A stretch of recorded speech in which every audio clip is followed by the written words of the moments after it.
Villisca, a small rural town nestled in the heart of New York, was known for its idyllic landscapes and pastoral tranquility.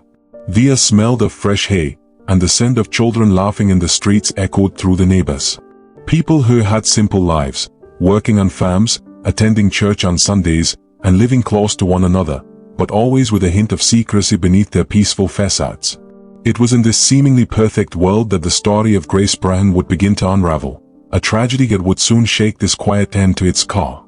Grace Brown, a young woman in her early 20s, worked at a factory in the nearby town of Herkimer.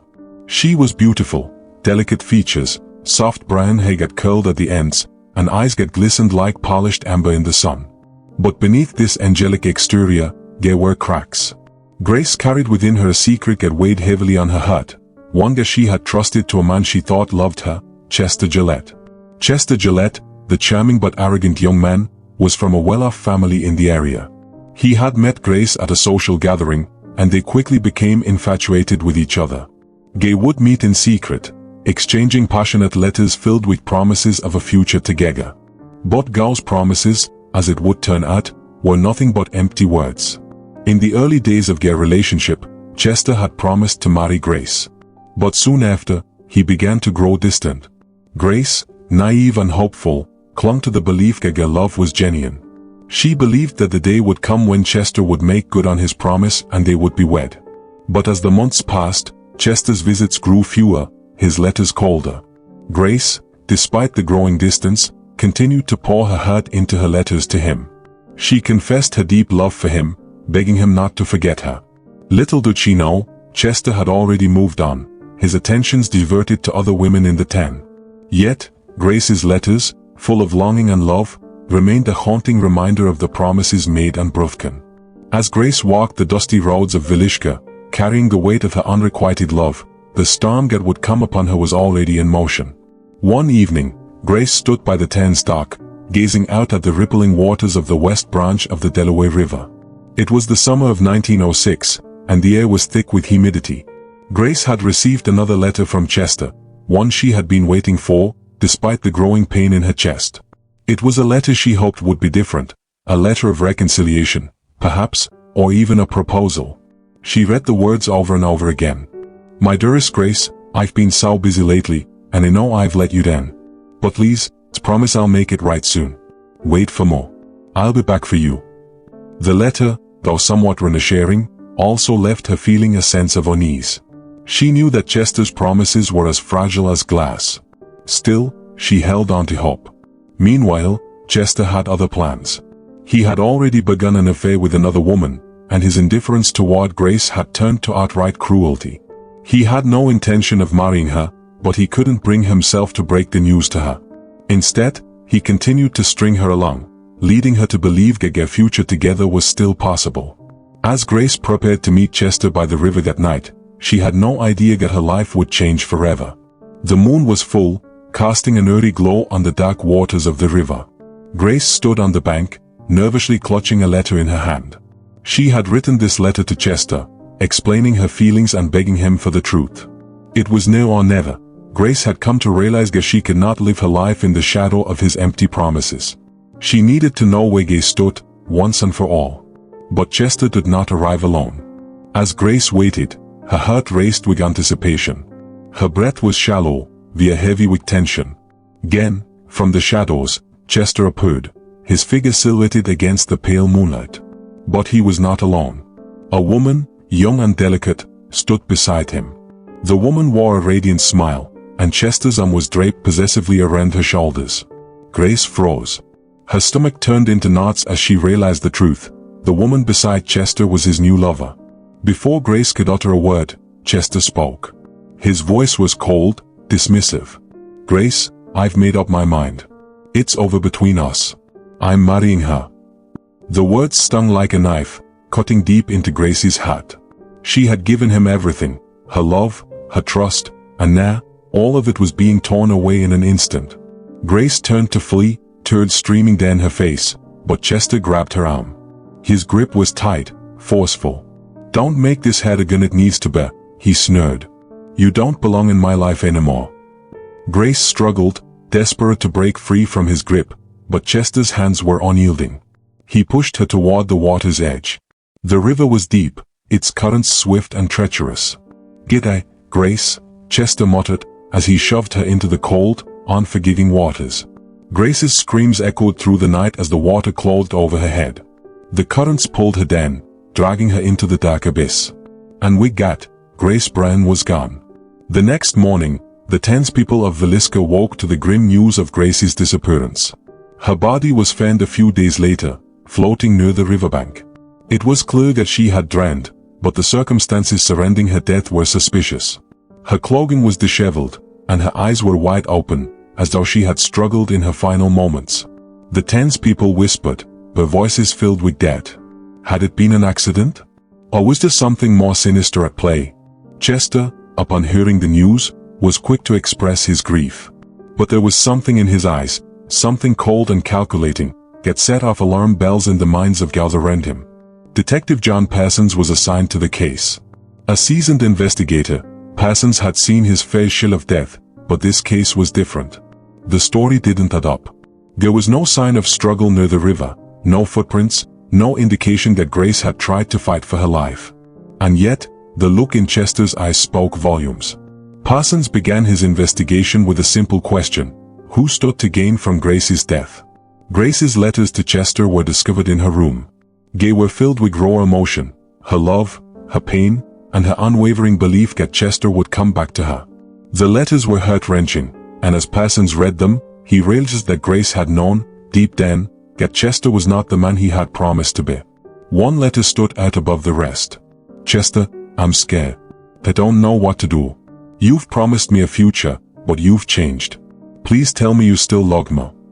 The letter, written just days before her death, revealed a woman on the edge, a woman who had been betrayed, manipulated, and abandoned. It was clear that Grace had trusted Chester completely, but he had failed her in the most devastating way possible. Chester Gillette's trial would become one of the most sensational in American history. The media seized on the story of love, betrayal, and death, and the courtroom was packed with reporters eager to capture every moment of the drama.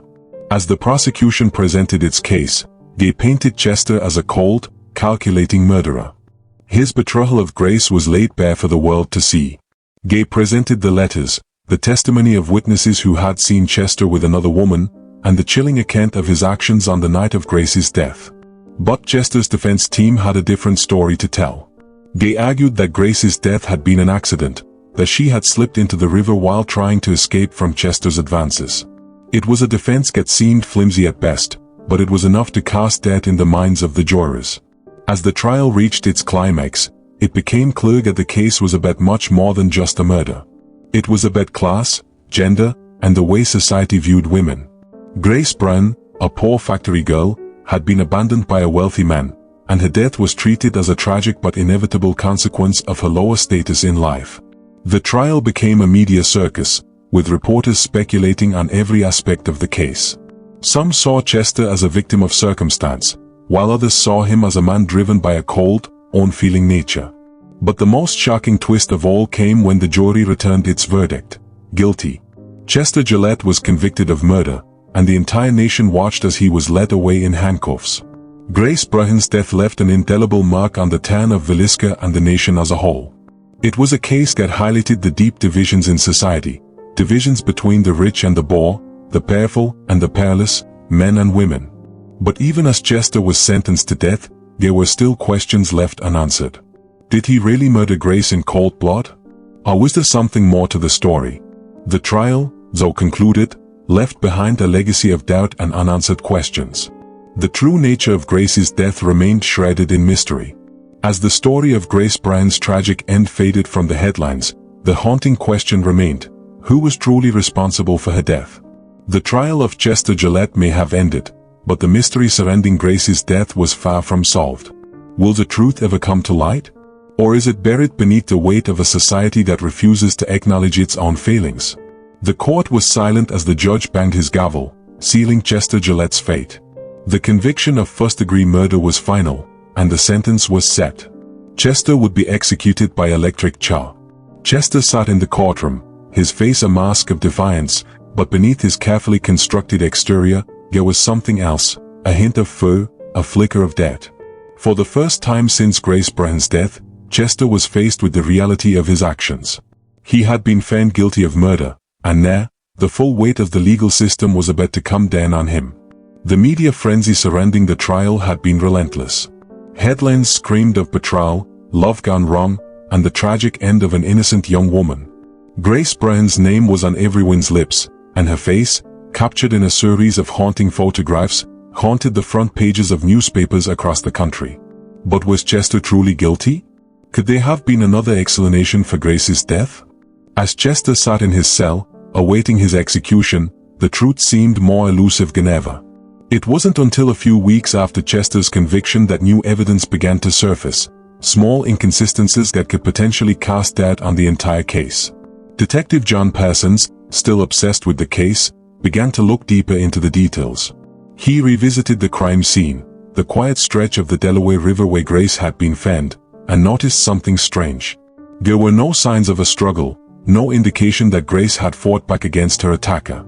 It seemed as though she had simply slipped into the water. But could it really have been an accident? Parsons began to dig into Chester's past, searching for any clues that might explain his actions.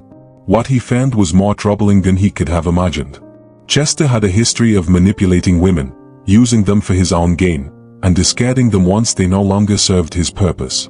However, there were also whispers of something darker at play. Grace's letters to Chester had painted a picture of a woman in love, but there was one letter that Parsons had overlooked. In this letter, written just days before her death, Grace had mentioned a secret meeting, one that she had arranged with a mysterious figure, someone who she claimed could help her escape from Chester. Who was this mysterious person? And what role did they play in Grace's death? As the weeks passed, the pressure mounted on Chester. His appeals had been denied, and his execution date loomed closer. In a desperate bid for sympathy, Chester requested to speak with the press. On the day of his interview, Chester was pale and gaunt. His once charming demeanor had been replaced by a look of exhaustion and resignation. He was led into a small room, where a reporter waited to hear his story. For the first time, Chester admitted something he had never before acknowledged. His voice was shaky as he spoke. "I didn't mean for it to happen," he confessed. "To never meant to kill her. Grace she was everything to me at one point. I wanted to marry her, really did. But couldn't. Had to get rid of her.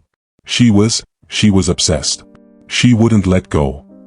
The reporter was stunned. Chester's words had an air of regret, but they also hinted at something darker, a man who had grown tired of the woman he had once promised everything to. "Did you kill her, Chester?" the reporter asked, his voice barely a whisper. Chester hesitated, then looked the reporter in the eye. "I didn't kill her the way you think," he said, his voice growing more intense.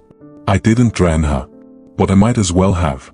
I gave her the rope to hang herself. It pushed her too far, led her to believe that we had a future. When she showed up at the river that night, I knew it was over. I didn't expect her to do what she did." Chester's confession only deepened the mystery. Was he guilty of murder, or was he simply a man trapped in a web of his own making? Could Grace's death have been an accident, as he claimed? Or was there something more sinister behind it? As the trial and media circus continued, Detective Parsons's investigation took a shocking turn. He managed to track down the mysterious man Grace had been meeting in secret. His name was Thomas Mulligan, a drifter who had recently arrived in Villisca.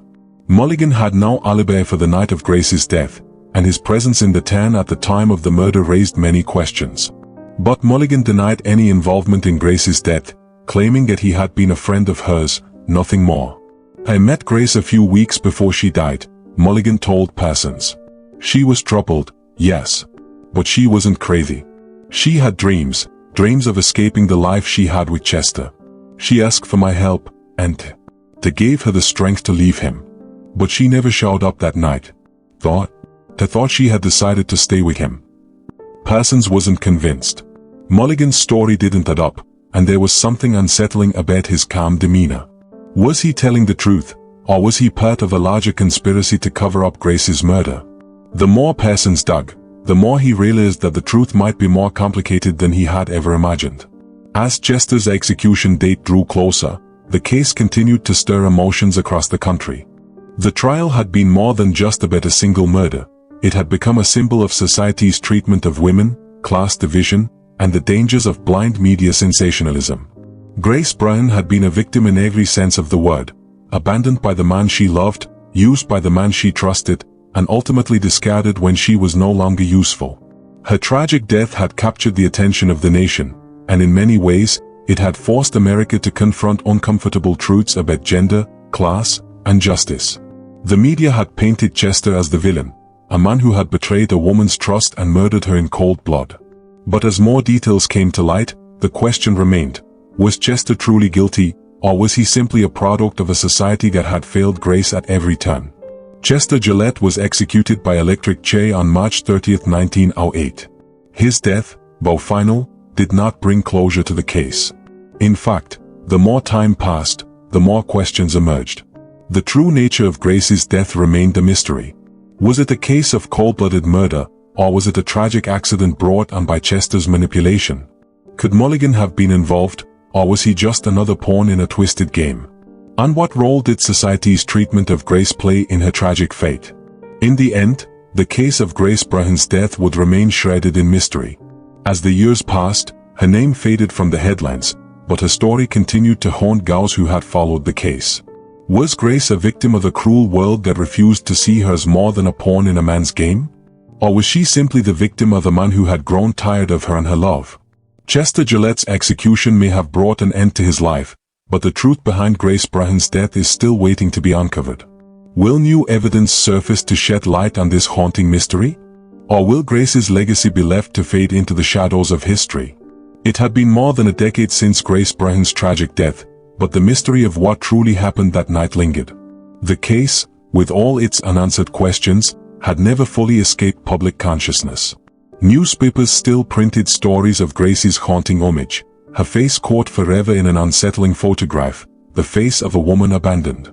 It wasn't until 1920 that an unexpected twist would bring new revelations to light. Detective John Parsons, now retired from active duty, had kept his personal files of the case tucked away for years. In his spare time, he began re-examining the archives, papers, photographs, testimonies, hoping to uncover something new, something that might finally make sense of the years of uncertainty surrounding Grace's death.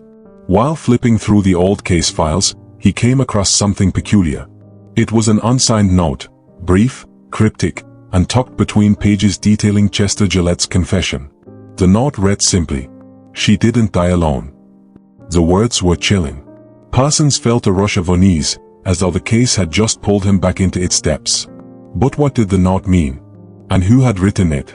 Parsons knew one thing: if this was true, it meant Grace's death was far more complicated than anyone had imagined. Could someone else have been involved in her drowning, someone who had been hiding in plain sight all along? As Parsons dug deeper into the case, he found his thoughts returning to Thomas Mulligan, the mysterious drifter who had come forward as Grace's confidant. His earlier denial of any involvement had been convincing at first, but Parsons now suspected that Mulligan's calm demeanor hid something darker. It wasn't long before Mulligan reappeared in the public eye. He had been living in obscurity for years, avoiding any direct mention of the Grace Bryan case. However, the media's interest in the mystery of her death had reignited his presence. In an unexpected turn of events, Mulligan had voluntarily offered a new statement to the press. Sitting in an interview room, Mulligan looked aged and weary. His eyes were hollow, his voice hoarse as he addressed the journalists. "I've kept quiet for too long. To need to tell the truth," Mulligan began, his words heavy with regret. "I never should have gotten involved with Grace. I didn't know again, but I know now that I was the catalyst for her death." The reporters leaned forward in anticipation. Mulligan paused before continuing, his hands trembling as he spoke. "I didn't kill Grace. Chester did. But he didn't do it alone. I'm the one who made him believe she was a threat. I'm the one who pushed him into making her feel desperate enough to meet me in secret. She was never supposed to die. I just wanted to help her get away from him." Mulligan's admission rocked the room. His words implied a deeper conspiracy. Was he trying to take responsibility for her death? Or was he simply an accomplice in a larger, darker plot? Parsons's mind raced as Mulligan's confession added layers to the case that no one had ever considered before. He knew there was a piece missing in the puzzle. Grace had not died alone, as the note had suggested, Someone had driven her to that fateful night, pushed her into a place where choices were made, and death became inevitable. Through intense analysis of Grace's final letters, Parsons realized that Grace had been trapped between two conflicting forces: Chester, whose promises were empty, and Mulligan, who had exploited her vulnerability under the guise of helping her escape. It all pointed to a tragic convergence of circumstances. Grace, desperate for love and acceptance, had believed Chester's promises of marriage. But when Gau's promises turned empty, she sought solace elsewhere, seeking freedom and refuge in the arms of Mulligan. But Mulligan's plan was never to be her savior. It was simply to manipulate her emotions, offering a false hope of escape, all the while knowing that Chester wouldn't let her go without a fight.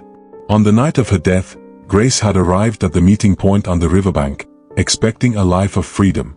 But when she discovered Mulligan's involvement, and perhaps realized she had been abandoned by yet another man, despair took hold. That despair, that emotional break, may have led her to make a choice, one final, irreversible choice.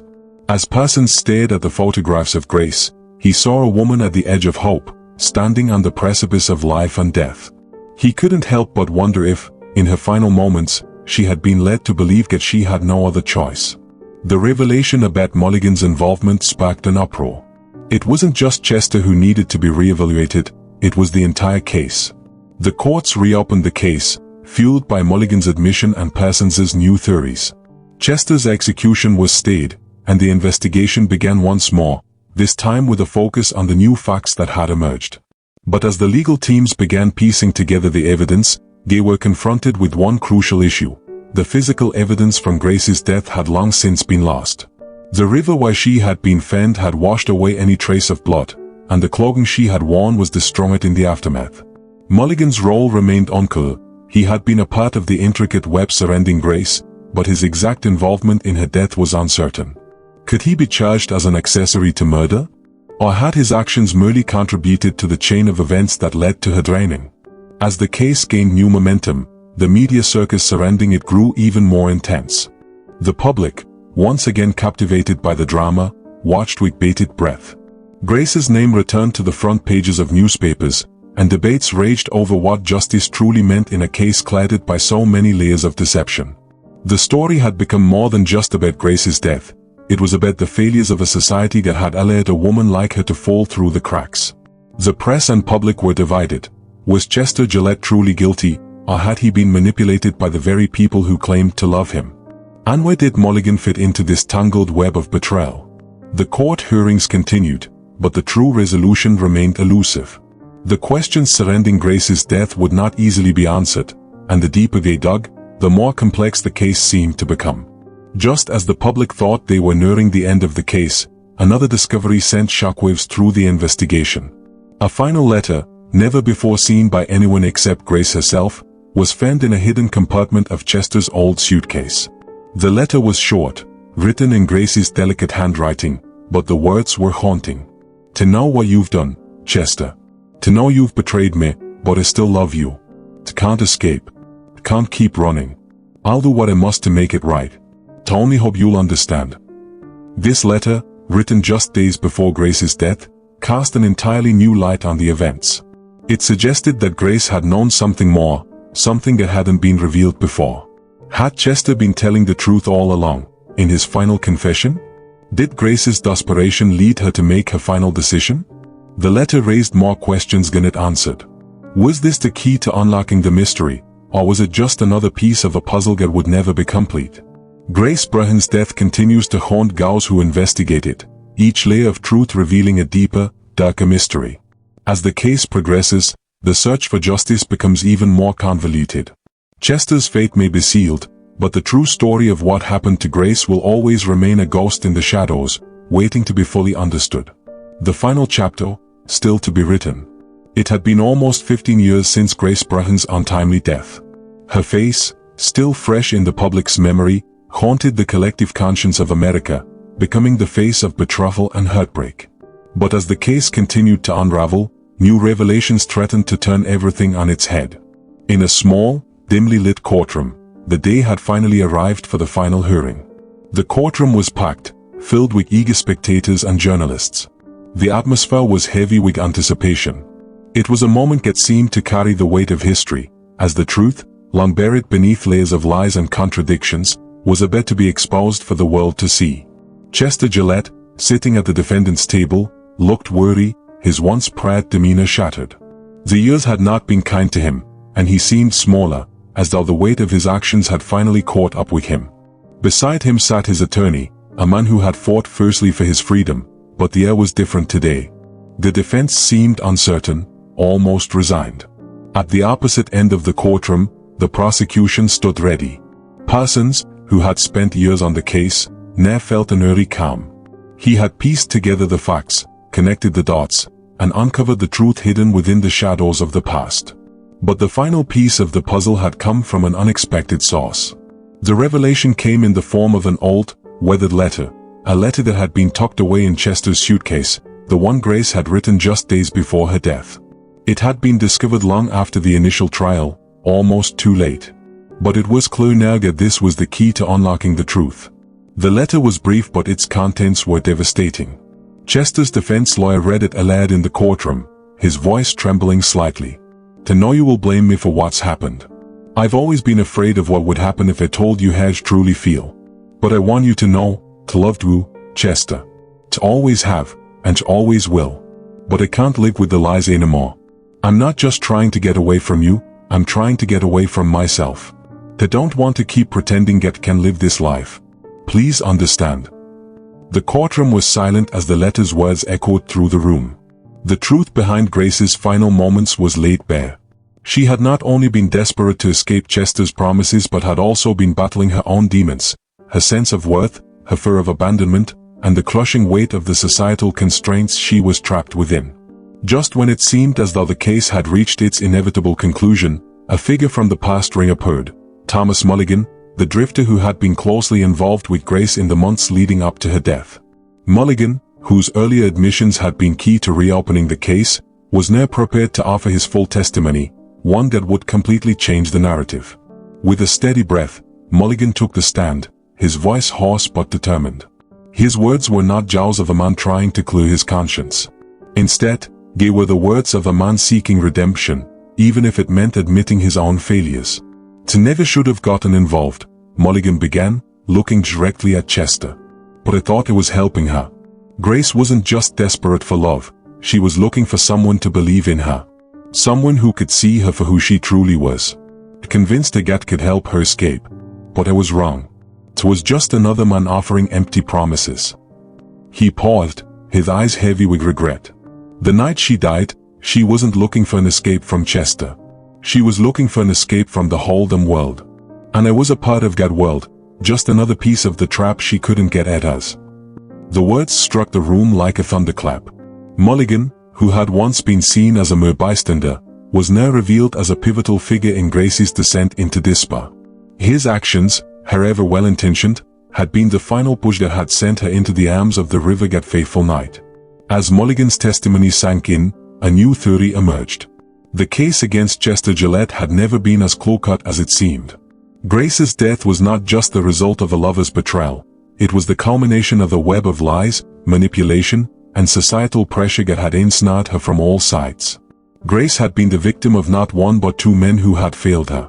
Chester had promised her a future he could never deliver, while Mulligan had promised her freedom that never existed.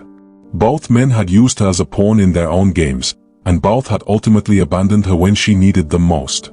But the truth was far more complicated than a simple love triangle.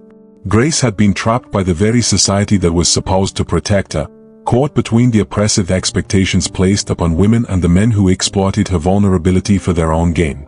And in the end, Grace Bryan had been silenced not just by the river, but by the world that refused to see her as anything more than a victim. The trial came to a close with an air of finality. The jury deliberated for hours, but when they returned, their verdict was swift. Chester Gillette was found guilty of manslaughter, not murder, due to the mitigating circumstances surrounding his actions. He was sentenced to 20 years in prison, though many knew it was unlikely he would serve the full term. The crowd that gathered outside the courthouse was divided. Some celebrated the conviction, believing that justice had been served. Others, however, felt a deep unease. Grace's death had been a tragedy, but was this really justice? Had the true perpetrators of her suffering been held accountable? Or had the world simply chosen the most convenient scapegoat? For Grace, there would never be true justice. There could only be the remnants of the truth, pieced together by those who had cared enough to seek it.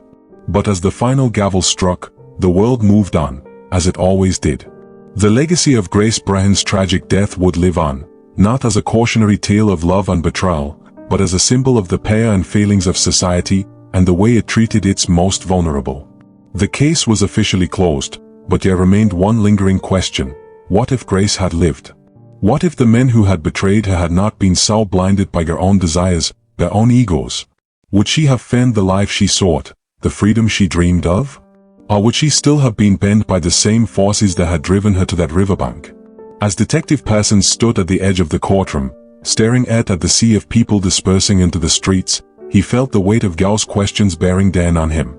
Grace Brown had never truly been free, not in life, not in death. She had been trapped in a world that had never given her a chance. And as Parsons turned away, he knew that the story of Grace Brown was far from over. It would continue to haunt the public consciousness, a reminder of what happens when society fails to see its women, not as victims, but as human beings deserving of love, respect, and freedom. Then, is it. The truth may have been unveiled, but Grace's legacy would endure, an enduring reminder of the price of betrayal, the cost of silence, and the haunting echoes of a life stolen too soon. Grace Brown's story is far from forgotten.